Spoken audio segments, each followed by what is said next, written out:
vacías de la palabra, vacías del conocimiento, porque está lleno solamente de prosperidad, de shows, de entretenimiento y de milagros. Mas la Biblia sí habla de una iglesia. Y esa iglesia la encontramos desde el jardín del Edén.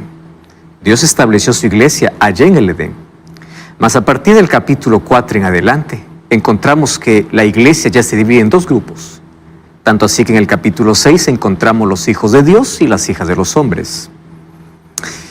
Ahora, es interesante que nosotros podamos notar que en este contexto vamos a encontrar dos religiones desde Génesis. La religión de Caín y la religión de Abel. La religión que acepta el sacrificio de Cristo y la religión que piensa que adorar a Dios es cuestión de preferencias, de gustos. Caín dijo: yo voy a dar lo mejor de mí, aun cuando Dios me pidió. ¿Cuál es tu iglesia? ¿La de Caín o la de Abel? ¿Cuál es tu iglesia? Aquella que fundó Cristo. ¿Y cómo sé que mi iglesia sigue las enseñanzas de Jesús? Bienvenido. Eso vamos a hablar hoy aquí, en Biblia Fácil. Muy bien, amigos, hoy queremos hablar sobre este tema sumamente importante acerca de iglesia. Cuando hablamos de iglesia, a la verdad, para muchos esto puede generar una confusión por las diferentes experiencias que las personas ya tuvieron.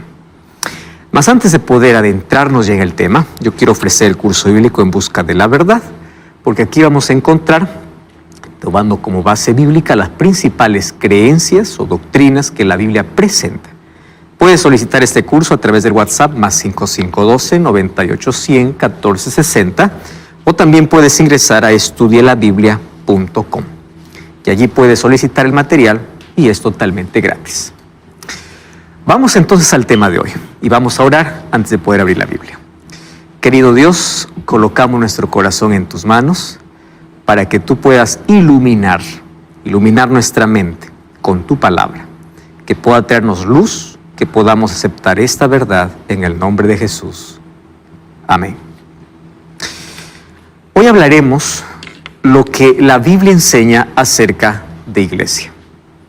Una de las cosas tristes cuando hablamos de iglesias es que las iglesias en su mayoría está llena de gente sincera. Solo que la sinceridad tiene un problema. Ser sincero es lo que Dios pide, es lo que Dios quiere. Es verdad. Una de las cosas que más encuentro que Jesús detestó de los líderes religiosos era la hipocresía. Hay tanta gente sincera, pero en el lugar equivocado. ¿Cuál es el problema de la sinceridad? La sinceridad no puede cambiar lo falso en verdadero. No puede cambiar. Por eso es que existen iglesias llenas de personas vacías. Podemos ver multitudes, pero vacías de conocimiento de la palabra. Porque lamentablemente, la mayoría de iglesias solamente se reúne para interactuar, solo para socializar, solo para hablar o solo para sacar dinero, menos para abrir la Biblia. Y hay tanto entretenimiento, tantos shows de fe, tanto griterío, menos palabra. Y ese es el mayor problema. Ahora, otro problema que encontramos dentro de iglesia es que la gente está más dispuesta a defender su iglesia que la Biblia. Y esto es muy común. Y ustedes saben que una de las cosas más complicadas de la vida es tener que romper o quebrar ciertas cosas con las cuales nosotros ya crecimos. Ninguna verdad es fácil de aceptar si no la aprendes temprano. Es tan sencillo para una persona que ya nace en un hogar cristiano, pero el hecho de nacer en un hogar cristiano no te limita a seguir la creencia de los padres. El hecho de nacer en un hogar cristiano debe darte la obligación de poder profundizar y revisar si tus creencias están conforme a la Biblia. Pero ¿cuál es el problema? La mayoría de personas, aun cuando nace en un hogar cristiano, apenas sigue la fe de los padres y no la Biblia.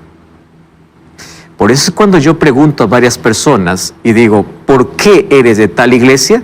La primera respuesta es porque yo nací, yo crecí, porque mi abuelo fue, porque mis antepasados fue, y punto final. O sea, no es una elección a conciencia. En su mayoría, las personas van a una iglesia por tradición y no por convicción. Y ese es un problema serio. Otro problema es que cuando en algún momento descubren que están por un camino donde la iglesia enseña una cosa y la Biblia enseña otra, ¿cómo es difícil desapegarse de la iglesia? Porque muchos colocan a la iglesia por encima de la Biblia, cuando debe ser al contrario. Debe ser la Biblia, o escrito está, en esto creo, no porque el pastor dice, no porque la iglesia dice, sino porque la Biblia dice. Esta es la base de nuestra fe. Entonces, hablar de iglesia no es un asunto tan simple, y especialmente porque Satanás ha llevado a personas sinceras y honestas, aquellos que están en busca de la verdad, por 3 caminos equivocados. El primer camino se llama sincretismo religioso. ¿Qué cosa es sincretismo religioso?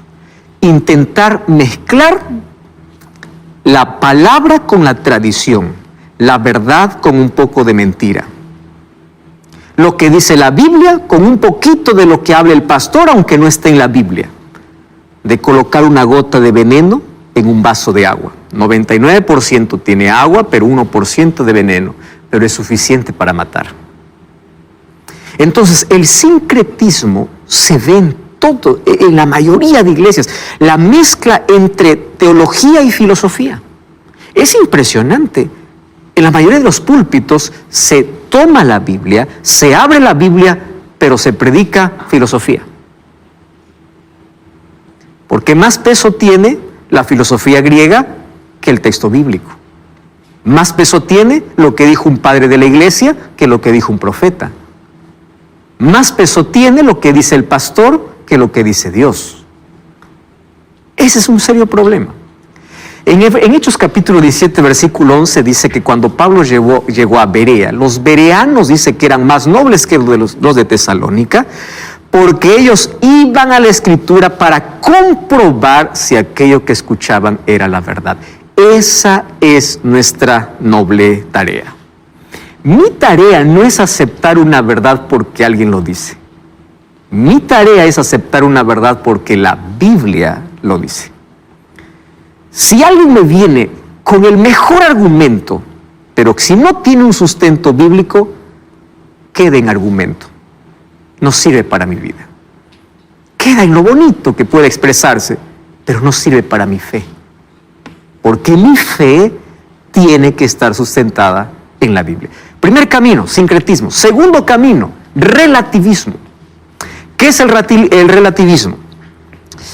Llega un momento en que la persona dice así, bueno, yo creo así y punto. En el lado más extremo es, tú tienes tu verdad, yo tengo mi verdad. Entonces cada uno tiene su propia verdad. Ya no existe una verdad absoluta, todo es relativo. Eso quiere decir que en este mundo más o menos hay 7 billones de verdades, porque cada uno tiene su propia verdad. Cuando la Biblia dice que sí existe una verdad absoluta, Jesús dice, yo soy la verdad. Santifícalos en tu verdad, tu palabra es la verdad. La Biblia sí tiene la verdad absoluta, pero cuando uno quiere acomodar la verdad conforme lo quiere, a su gusto, a su preferencia, saca su propia verdad lejos de aquel camino que Dios ha trazado. Y hay un tercer camino que es la verdad incompleta. Personas que viven en ignorancia porque solo se contentan con escuchar un sermón en la semana y punto final. ¿Cuántos cristianos van a la iglesia una vez por semana, 2 veces por semana, escuchan lo que el pastor dice y la Biblia está cerrada toda la semana, todos los otros días? ¿A qué me lleva eso?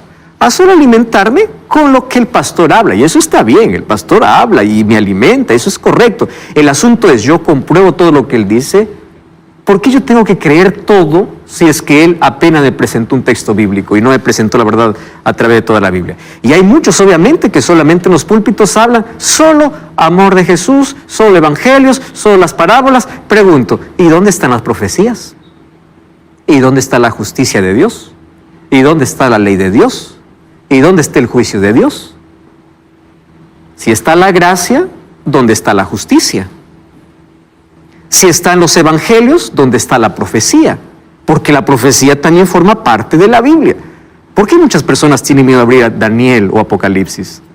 Porque son libros que confrontan directamente la mentira y desenmascara la estrategia diabólica para seducir al ser humano. Entonces, esa verdad incompleta, por eso según Timoteo 3:15 dice, toda escritura. Y aquí nos encontramos con un problema que en la medida del tiempo fue cambiando. Ustedes saben que cuando apareció aquella era del iluminismo, la era de la razón, donde el conocimiento era superior a la fe, y ahí aparecieron tantos hombres defendiendo esto, en sus comienzos ellos tenían la siguiente idea: personas inteligentes necesitan ser seculares. ¿Qué significa eso? Era imposible concebir la idea de que un hombre de mente brillante pueda ser cristiano. Y llegó un tiempo, incluso en la historia, que la fe era asunto de ignorantes. Y allí comenzó una guerra intelectual contra Dios. Y ahí apareció, entre los años 1859, 60 en adelante, lo que Charles Darwin colocó con su origen de las especies, su origen del hombre. Apareció también luego la Revolución Francesa, esa época brillante donde se pensaba de que la Biblia iba a ser un libro obsoleto, destruido y nunca más iba a continuar. La razón se colocó por encima de todo y bueno, tantas cosas terribles acontecieron. Ahora, allí todos pensaban, todo hombre inteligente no puede ser cristiano. Algunos incluso hasta hoy lo practican. Eres cristiano, como que no eres tan brillante. Porque el cristianismo para muchos era un asunto de bajeza. Pero ustedes saben que con el tiempo cambió. Ahora ya no es más así. Ahora se invirtió el asunto. Ahora no es que personas inteligentes necesitan ser secularizadas, sino que personas inteligentes necesitan ser espirituales. Pero aquí yo voy a destacar un problema en ese asunto. Porque cuando hablo de espiritualidad, no necesariamente estoy hablando de relación con Dios. Hoy está muy de moda la palabra ser espiritual. Gente que busca tener contacto con el cosmos, gente que busca energía, busca paz interior, busca caminos que le den tranquilidad, pero no un contacto directo con Dios, sino ser un ser espiritual. ¿Y qué significa ser espiritual? Búsqueda de trascendencia sin religión. O sea, mi relación con la naturaleza, con el prójimo, conmigo mismo y si puedo un poquito con Dios. Miren hasta dónde se tergiversó la palabra espiritualidad. Ya no es relación directa con Dios, sino mi relación conmigo, con la naturaleza, con mi prójimo, y bueno, sí puedo con Dios. O sea, la espiritualidad ahora se redujo al campo netamente humanista. Yo soy el centro. Yo soy importante. Dios fuera, aun cuando la palabra viene disfrazada, espiritual. ¿Y saben cuál es el resultado de esto? De que cada vez encontramos personas disque espirituales que dicen, soy una persona espiritual, pero no necesito de iglesia. Yo no sé si ustedes allí vieron en estas últimas semanas, acompañé muchas publicaciones y reposteos ahí en Facebook y en Instagram también vi, de personas que decían, yo soy cristiano sin iglesia. Jesús sí, iglesia no. Hay un rechazo completo a la iglesia. Pero ustedes saben que esto no es una novedad. En el año de 1970, en Alemania, ya se escuchó el grito, Jesús ja, Kirche nein, que significa Jesús sí, iglesia no. Y hay muchas personas que dicen, está bien, yo acepto a Jesús, creo en Jesús, pero iglesia no. ¿Y por qué tanto rechazo a la iglesia? ¿Por qué? Cuando ustedes abren ahí Hechos capítulo 2, miren lo que dice la Biblia, versículo 47, vamos al primer texto.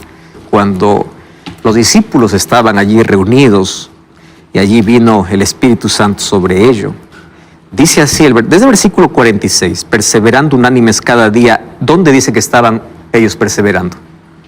En el templo, ¿correcto? O sea, estaban reunidos, partiendo el pan en las casas, comían juntos con alegría y sencillez de corazón, alabando a Dios y teniendo favor con todo el pueblo. El Señor añadía, ¿qué cosa dice? Cada día la iglesia, ¿a quiénes añadía? A los que habían de ser salvos. La iglesia no salva, pero la iglesia es la escuela, el lugar donde Dios prepara a los que llegan a ser salvos. ¿Puede una persona, por X motivo, salvarse sin haber ido a una iglesia? Puede, porque Dios es el que salva. Pero mientras tú tienes la oportunidad de poder conocer a Cristo, aceptarlo, todo aquel que tiene una relación estrecha con Cristo no puede decir, yo desecho la iglesia. ¿Qué cosa dice la Biblia? Y Dios llevaba ¿a dónde a los que habían de ser salvos? A la iglesia. Sí, Francesco. ¿Puedo hacer 2 preguntas? Puedes. Sí. Primero, yo tengo varios amigos que en la área empresarial que no necesitan de una iglesia para hacer cosas del bien. ¿Está correcto? ¿Cómo yo puedo ayudarles? ¿Cuál es tu segunda pregunta? La segunda pregunta, ¿qué hago con mis hermanos que están en esta época en países sufriendo en guerra, ¿sí? Que son soldados que se matan entre uno y otro? ¿Cómo puedo yo decirles que están en un mal camino? Sí. Muy bien, puedo responderte las 2 preguntas. Primera pregunta, para hacer el bien yo no necesito de iglesia. Esa es la hipótesis más común. ¿Por qué razón? Porque miran a la iglesia como el grupo de defectuosos y yo me coloco desde el lado como alguien que no formo parte de aquellos malos, violentos, etc. Yo no voy a la iglesia porque es una tira de mentirosos, no sabe su vida, yo soy mejor. Entonces yo puedo hacer obras de bien, pero ahí hay un problema, las obras no salvan.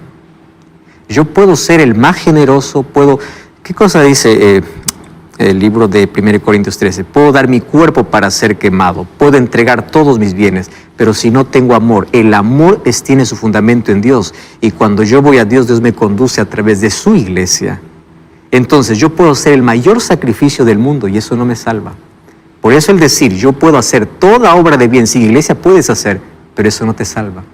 Porque la salvación no es por lo que yo hago, es por lo que permito que Dios haga en mi vida. No es por lo que yo doy, es por lo que yo recibo de parte de Dios. Número 1, ¿cómo yo puedo ayudar a las personas que están en conflictos? Tú sabes que en todo conflicto y en toda guerra existen soldados cristianos. Y muchos de ellos no van necesariamente al frente de batalla, van para cuidar, van para ayudar, van para orar. Siempre existieron. Inclusive las personas que están allí en una situación tan difícil, muchas personas son alcanzadas por el Evangelio en la hora más extrema. Nuestra parte simplemente es orar y pedir que el Espíritu Santo pueda trabajar en el corazón de ellos, porque muchos de ellos en su ignorancia están haciendo, otros aún en su conocimiento son obligados, pero en el fondo ellos están arrepentidos y finalmente Dios verá la condición de cada uno. Ahora, esa moda de cristianos sin iglesia hoy está, ¿verdad? Es como aquella abeja que quiere decir, quiero ser abeja sin colmena. Aquella quiere decir, quiero ser soldado sin ejército. No existe, ¿verdad? Lo mismo ocurre con la iglesia. Mira lo que dice Hebreos 10:25, el apóstol Pablo. No dejando de congregarnos. ¿Congregarnos a dónde? Pero no en la iglesia. Como algunos tienen por costumbre, sino exhortándonos tanto más cuanto veis que aquel día se acerca. ¿Qué cosa está diciendo Pablo? No existe cristiano sin iglesia. Jesús sí, iglesia no, pero un momento, no dejando de congregarnos. Pero yo no me congrego, ¿por qué? Esta es la palabra clave. Estoy decepcionado. ¿Y por qué la gente se decepciona de la iglesia? Por varias razones, ¿no? Primera razón, la incoherencia. ¿Cómo voy a ir a la iglesia si él habla así, pero vive así? Pero incoherencia hay en todo lado. Hipocresía hay en todo lado. Trigo y cizaña va a existir en todo lado. Si tú vas a una iglesia para buscar gente perfecta, nunca vas a encontrar. Lo que tienes que buscar en una iglesia es que tenga la verdad perfecta. Si tú vas a mirar miembros de iglesia, todos son totalmente imperfectos. ¿Correcto? Número 2, yo estoy decepcionado porque hay mucho oportunismo en el nombre de Dios. A mí me da pena y tristeza esto. Hay tanta gente que en el nombre de Dios abusa.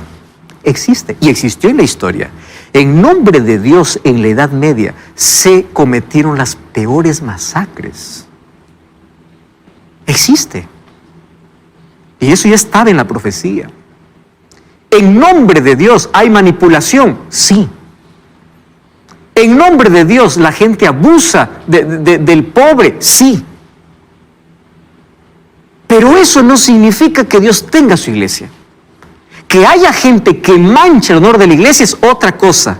Tengo que separar gente de aquello que Dios estableció. Número 3, estoy decepcionado por los escándalos. Ustedes saben que los escándalos de la iglesia son más fuertes que los escándalos del gobierno. Corrupción hay en todo lado, pero un escándalo en el gobierno pasa, un escándalo en la iglesia no. Es más fuerte. Satanás aprovecha más para desanimar la fe de aquellos que están débiles. Número 4, personas heridas por la organización. Yo quiero salir de la iglesia porque estoy herida y me maltrataron. Escúchame una cosa, probablemente estoy hablando para ti, fuiste maltratado. ¿Sabes? En todo lado van a existir gente así. Yo estoy decepcionado de la iglesia y me voy para afuera. Afuera, igual te decepcionan y sigues allí. Pero sabes, tú no puedes intentar talar un bosque porque solamente hay un árbol podrido. Puede ser que tú estuviste lamentablemente cerca de un árbol podrido, pero no quiero decirte que todos los árboles están podridos. Tú no puedes decir que todas las manzanas son podridas porque una te tocó podrida. No. Entonces dejemos aquellas heridas y volvamos a Cristo, porque Cristo sí estableció su iglesia. Vuelve a la iglesia, no por la organización, no por el pastor, no porque alguien te dice, hazlo porque amas a Cristo, y dice que Dios coloca en su iglesia aquellos que iban a ser salvos. Entonces, hay tanta gente que está decepcionada, y aquí está el argumento más importante. Fíjense, Jesús iba a la iglesia aun cuando dentro de la sinagoga habían hipócritas. ¿Jesús iba o no iba? Iba. Aun cuando en su tiempo habían sacerdotes corruptos, habían, pero Jesús iba. ¿Por qué Jesús iba? Jesús iba a decir, no, yo no voy a la sinagoga, ¿por qué? Gente corrupta, sacerdotes hipócritas, ¿para qué me voy? No, Jesús iba. ¿Por qué? Porque la sinagoga o la iglesia era el plan de Dios, independientemente de la gente. Hay una frase que me gusta, ¿no? Cuando yo digo, esta gente tan perdida, es tan mala dentro de la iglesia, yo pregunto, si toda la gente fuese como yo, ¿esa iglesia estaría mejor? Yo encontré una frase linda que me hace reflexionar mucho. Dice así: si el mayor pecador que tú conoces no eres tú, te falta conocerte más. Interesante. Si toda la gente fuera como yo, ¿sería la iglesia perfecta? No. Entonces yo voy a congregarme en un lugar de gente imperfecta. Sin embargo, el plan de Dios es que me ayude a convivir con gente imperfecta, pero que comparte la misma fe. Rebeca. Entonces, estamos hablando de que la iglesia, es importante ir a la iglesia por estar en el lugar o por lo que vamos a ir a escuchar, que es la palabra de Dios. La iglesia es importante porque ahora te va a mostrar, porque tiene una misión que cumplir. Porque, por ejemplo, hoy en día, con todos los medios de comunicación que hay gente que dice, bueno, no voy a la iglesia porque no me siento cómoda con la gente, pero voy a mirar el culto, la misa, lo que sea. Hay dos motivos allí. Hay gente que no puede ir a la iglesia porque está enferma, tiene circunstancias difíciles. Está acompañado de casa, pero es miembro de iglesia, solo que acompaña una iglesia digital o una iglesia virtual, pero es miembro, es parte de la iglesia. Pero lo correcto sería que vayamos. Lo correcto sería, mientras tú tienes la posibilidad y está todo bien, anda. ¿Por qué razón? Hoy vamos a mostrar las razones por las cuales son importantes. Es importante la iglesia. Entonces, aquí nosotros, para cerrar la idea, Jesús iba a la iglesia no porque los líderes eran buenos. Jesús iba a la iglesia porque esa era la voluntad de Dios. Ese es el ejemplo que Jesús nos dio. La Biblia dice que al llegar a Nazaret, donde había sido criado, Jesús entró en el día de reposo en la sinagoga conforme a su costumbre. Y la palabra costumbre no es ocasional, era su hábito. A pesar de que allí le herían, a pesar de que ellos mismos finalmente le matarían, a pesar de eso, él iba. Qué ejemplo, ¿verdad? Extraordinario. Ahora, la Biblia retrata a la iglesia como la institución divina y la llama iglesia de Dios. ¿Y cómo es esa iglesia de Dios? Eso vamos a ver ahora mismo. Vamos a una brevísima pausa, no cambies el canal y estamos de regreso. Esta Biblia Fácil.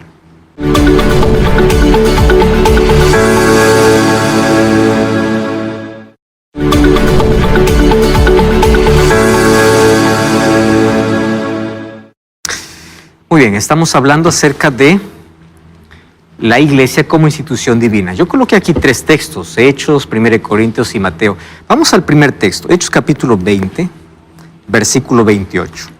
Miren lo que aquí quien escribe este libro, obviamente es Lucas. Y él dice así, hablando acerca del discurso de Pablo en Mileto. Y Pablo habla así: por tanto, mirad por vosotros y por todo el rebaño, que el Espíritu Santo os ha puesto por obispos son líderes, para apacentar la iglesia del Señor, la cual Él ganó por su propia sangre. ¿Cómo llama Pablo a aquel que se congrega en la iglesia? Iglesia del Señor. No está hablando de seres individuales. ¿Por qué no está hablando de seres individuales? Porque está hablando de una iglesia organizada, donde hay líderes que están apacentando esa iglesia. Cristo la instituyó, ¿correcto? Y en todas las escrituras encontramos. Entonces, ¿qué cosa es la iglesia? La iglesia es la comunidad de creyentes que creen en Jesús y lo aceptan como su Salvador y Rey. Pero tiene una misión. Y su misión es anunciar el Evangelio al mundo que proporciona salvación a quien cree. O sea, no basta decir yo creo, yo necesito estar comprometido. Y la iglesia tiene una misión. ¿Cuál es la misión de la iglesia? Predicar el Evangelio. ¿Cuál era el plan de Dios para alcanzar al mundo? No con seres individuales. Es verdad que el cristiano es una iglesia donde va, a través de su testimonio, a través de su vida. Pero la iglesia como conjunto, como institución, por eso es que la iglesia tiene planes, la iglesia tiene que trabajar, tiene que predicar. Y la iglesia que perdió el foco de predicar, se metió en problemas. Escándalos, problemas. La mejor medicina para una iglesia enferma, predicación del Evangelio. Porque esa es la misión. Es el medio señalado por Dios para la salvación de los hombres y fue organizada para servir, y su misión es anunciar el Evangelio al mundo. Esa es la misión como iglesia. Ahora fíjense, en la Biblia encontramos por lo menos unas 5 a 6 metáforas de iglesia para poder ilustrar por qué necesitamos de la iglesia como institución. Primero, la iglesia dice que es como un cuerpo. Efesios 4, 2 y 5, 23 habla de que todos somos miembros y todos, ahí Pablo usa la metáfora del cuerpo, es como el cuerpo. Unos son manos, otros son ojos, otros son cabeza, otros son pies, pero todo cuando se une funciona bien. Nadie es más importante que otro. A veces nosotros damos más prioridad a algunas partes del cuerpo, ¿no? Pero tú sabes que los órganos más invisibles son los de los cuales depende la vida. A ver, maquilla bien, ¿no?, el rostro. Del corazón no te preocupes, pero dejó de latir y qué importa qué rostro tengas. Se acabó el asunto. Cerebro, no se ve, no aparece, pero espera que deje de funcionar. En la iglesia es así. Hay gente oculta, hay gente que se exhibe, hay gente que aparece, hay gente que no. Pero todos somos como un cuerpo, dice Pablo. Todos. Esa es la iglesia. Y tenemos que aprender a convivir así. Número 2, la iglesia somos nosotros en el sentido de que somos el templo del Espíritu Santo. Primera de Corintios 3:9 dice, vosotros sois el templo del Espíritu Santo. La iglesia es como un ejército. Efesios 6:10 al 16, ¿qué cosa es lo que dice? Efesios 6:10 dice que nosotros estamos en un conflicto, en una guerra, por lo cual todos somos como soldados, pero todo soldado pertenece ¿a qué? A un ejército. Por tanto, dice, tomad el yelmo de la salvación, la coraza de justicia, la espada de la fe. Esa es la iglesia. Número 4, la iglesia es como una novia. ¿Por qué novia? Porque la novia se prepara para el encuentro de esposo. Y esta figura siempre lo vamos a encontrar en la Biblia. La novia, Mateo capítulo 25, las 10 vírgenes. La novia preparada, llegó el esposo. En Apocalipsis capítulo 19, o otros capítulos, dice el encuentro de la novia con el esposo, representando la preparación, la pureza, la entrega, la espera para ese grande día. La iglesia es considerada como baluarte de la verdad, la que sostiene la verdad según 1 Timoteo 3:15. La iglesia también es como un hospital, porque todos los que están allí están estando en el milagro de Dios. Todos estamos enfermos del pecado. La iglesia también es como una escuela, porque ahí nos entrenamos, nos preparamos, allí comprendemos. La iglesia es como una familia. Díganme ustedes si tienen la familia perfecta. ¿Cómo es una familia? Tiene sus bonitos momentos, pero tiene sus pésimos momentos. ¿Y por qué es como una familia? Como Jesús nos enseñó en el Padre Nuestro. Padre nuestro que estás en el cielo. Si yo le llamo a Jesús de Padre, quien cree en Él es mi hermano. Por eso es que el término en la iglesia es hermano. ¿Por qué? Tenemos un Padre. Yo no puedo llamar a Dios de Padre y menospreciar al hermano. No tiene lógica. Porque la iglesia es como una familia. Pero aquí viene el problema. ¿Cómo elijo una iglesia si hay tanta confusión? Esto se volvió un laberinto. Y tanta tristeza, porque cada vez veo iglesias, caray, de mal en peor. Iglesias vendiendo aceite bendito, tierra de Jerusalén, escobas santificadas. Cada vez pervirtiendo más. Confusión completa. ¿Cómo yo puedo elegir si hay más de 40,000 denominaciones? Cada día se abre una nueva iglesia para cada gusto, por acá diciendo por acá es más fácil para llegar al cielo, más de 40,000 denominaciones cristianas. Y lo triste es que todos usan Biblia, todos cantan y todos adoran a Dios. Y allí viene el problema, porque allí encontramos por lo menos 4 preguntas. La primera pregunta más común es, yo voy a cualquier iglesia porque todas adoran a Dios. Ese es el mismo problema que teníamos con el sábado, ¿recuerdan? Todos los días son iguales. Pero aquí viene la primera. Todas las iglesias adoran a Dios. Mentira. Les voy a mostrar por qué. En la Biblia solo encontramos 2 iglesias. Miren las parábolas de Jesús. Vírgenes prudentes, vírgenes insensatas. Trigo y cizaña. En Apocalipsis encontramos una mujer vestida de rojo y otra mujer vestida de sol. En la Biblia encontramos la iglesia del Cordero y la iglesia del Dragón. No encontramos más. O sea, mi función ahora es, con la ayuda del Espíritu Santo, ir a la Biblia para que demuestre cuál es su iglesia. Pastor, pero hay 40,000 solo cristianas, sin contar las otras. ¿Cómo yo sé? Es que para nosotros hay más de 40,000, para Dios solo hay 2. ¿Es o no es? Punto final. ¿Correcto? ¿Y cómo yo puedo descubrir eso? Miren, Apocalipsis 17 habla de una mujer con un poco de vino en la mano. Vino significa falsas tradiciones y dice que dio de beber y embriagó a todos. Embriagar, los emborrachó. Esa misma mujer representada luego como Babilonia. Babilonia significa confusión. Y cada vez nosotros encontramos iglesias que en lugar de traer verdad, traen mezcla de verdad con filosofía, teología y filosofía, argumentos humanos por encima de los argumentos divinos. Yo creo, yo pienso, hoy está de moda, yo siento. Está de moda, ¿no? Yo siento. Los sentimientos tienen su lugar, pero cuando mis sentimientos se colocan por encima de la palabra de Dios, tengo un problema.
problema. O es lo que yo siento, es lo que Dios dice. Es que yo no siento. Dios no me llamó a sentir, Dios me llamó a creer. Y la fe está por encima de lo que yo pueda sentir. Entonces, ahí en Apocalipsis 7 encontramos una iglesia que embriaga con vino, que emborracha. Y el llamado en Apocalipsis 18:4 es: salid de ella, pueblo mío. Salid de la confusión. Pero en Apocalipsis 2 encontramos una mujer vestida de sol. ¿Quién es el sol de justicia? Cristo. Y dice que la luna estaba debajo de sus pies. La luna no tiene luz propia. La luna refleja la luz del sol. ¿Y cuál es la luna? La palabra, lo que refleja a Cristo, lo que muestra a Cristo. Entonces, la iglesia pura tiene dos características. Cristo es el centro de su doctrina y la base de su fe, ¿qué cosa es? La palabra. Ese es el resumen. Entonces, ¿cuál es el centro de mi culto? ¿Es Cristo o es el dinero? ¿Cuál es el centro de mi devoción? ¿Es un milagro o es la Biblia? ¿Cuál es el centro? Hay gente que va a la iglesia solo por un milagro, no porque quiere salvación. Hay gente que va a la iglesia solo porque quiere prosperidad, no porque quiere el cielo. Hay gente en la iglesia que va solo porque está en crisis, porque cuando está bien nunca más va a ir. ¿Entienden? Ahora, la Biblia es la base, es la luna que está debajo de sus pies. Es el fundamento. Entonces, allí viene lo que yo debo cuestionar. Mi fe, ¿dónde está basada? ¿En lo que el pastor dice, en lo que la iglesia dice, en lo que la Biblia dice? Saben que en el libro de Apocalipsis, yo aquí no puedo tener tiempo, pero aquel que tiene interés puede acompañar Biblia Fácil Apocalipsis. Yo explico con detalle esto, pero hoy de manera corta voy a explicar cómo la iglesia se contaminó. Ustedes saben que Jesús formó su iglesia con los 12 discípulos, la iglesia cristiana. Y algunos dicen, esa es la iglesia del Señor. Esa fue la iglesia del Señor. Y es la iglesia que Cristo fundó. Pero en Apocalipsis, a partir del capítulo 4 en adelante, habla de 7 sellos, donde los 4 primeros sellos representan la condición de la iglesia en la historia. El primer sello es representado por un caballo blanco. Blanco significa pureza. Esa iglesia pura fue desde el año 31 hasta el año 100, donde la gente prefería morir antes que negar su fe. Los coliseos romanos estaban llenos de cristianos que por su fe morían. La iglesia pura, la iglesia que no se contaminaba, la iglesia que Cristo fundó. Pero esa misma iglesia luego enfrentó el segundo periodo, un caballo rojo. Y rojo significa sangre, persecución extrema. Y ahí aparecieron los emperadores, desde Domiciano en adelante. Y ustedes saben que desde el año 100 hasta el año 313 fue la época de mayor persecución. En la mente del diablo está: voy a acabar con todo cristiano. Y Tertuliano decía, mientras más cristianos mataban, más cristianos se levantaban. Y Satanás cambió de estrategia. ¿Saben qué pasó en el año 313? Se firmó el edicto de Milán. ¿Quién lo firma el edicto de Milán? Constantino. ¿Quién es Constantino? Un emperador astuto. Adoraba al dios Mitra, y un día dice que mientras iba en una batalla contra Maxencio, debajo del puente Milvio, dice que en el sol se le apareció Cristo, porque él adoraba al sol. Dice que ahí se le apareció Cristo, y hay una escritura que decía, in hoc signus vencis, que decía, sobre este signo vencerás. Dijo, a partir de hoy todos somos cristianos. Las basílicas los hizo iglesias cristianas. Pero él, astuto, trajo todo el paganismo dentro de la iglesia. Y la iglesia pura se contaminó.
contaminó. Aparecieron las tradiciones. A partir de allí, la iglesia dejó de llamarse Iglesia Apostólica. Allí es donde recibe el nombre de Iglesia Apostólica y Romana. ¿Están entendiendo cómo se contaminó? Porque a través del emperador trajo todas las tradiciones dentro del cristianismo. Y nosotros ya hemos revisado algunas. Y bueno, el otro caballo es el amarillo. A partir del año 538 comienza una persecución, ¿no?, a todos los que llamaban herejes a través de los papas, 1260 años, que eso está en la profecía. Pero ese periodo de oscuridad, ¿qué significa el caballo negro? Allí todas las tradiciones que entraron. El año 321, ¿recuerdan que estudiamos? Domingo como día del Señor. 364 en el concilio de la Odisea. Ahora hay que guardar el domingo. ¿Por qué? Porque el Señor resucitó. Es apenas una excusa. Cuando eso Constantino ya lo mencionó, que era por su dios Mitra. 370 aparece el culto a los santos. ¿De dónde aparece? Porque la Biblia fue encadenada, la Biblia fue perseguida, la Biblia fue prohibida. Durante ese tiempo aparecieron tradiciones, oración por los muertos, las misas, el dogma del purgatorio, para generar miedo a las personas. El diablo cambió de estrategia. En lugar de matar cristianos, infiltró la mentira, la tradición, allí dentro de la pureza. 998 se instituye el Día de los Muertos, se venden indulgencias, se instituye la confesión auricular, que no está en la Biblia, se prohíbe la lectura de la Biblia. Y en el Concilio de Trento, aquí está el mayor error, la tradición se coloca